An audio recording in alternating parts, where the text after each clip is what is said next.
而主任正高级职称黄腔达人。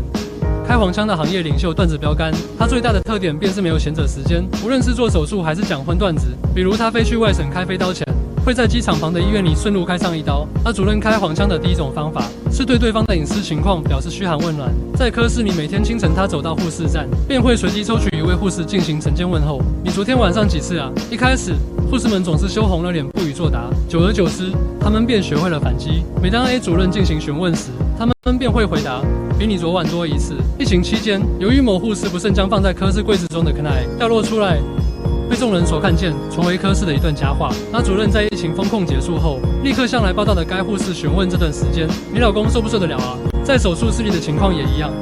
主任一笑，生死难料。扶镜子的女实习生表示自己有点饿，想要下台吃饭。而主任说手术都没结束，怎么能下台吃饭？你不如把我吃了。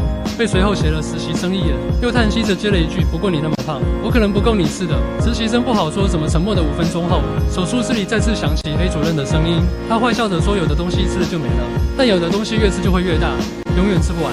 随后 A 主任开始关闭切口，用他戴着8号手套的手掌艰难地插入到切口内部，皱紧了眉头，随后甩了甩手向麻醉医生示意道：太紧了太紧了，给点肌松。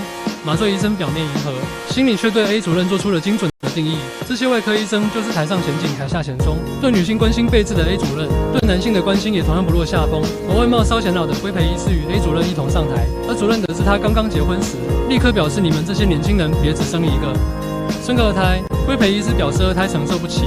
A 主任叹叹气，以指点江山的态度告知该规培医师生2胎怕啥。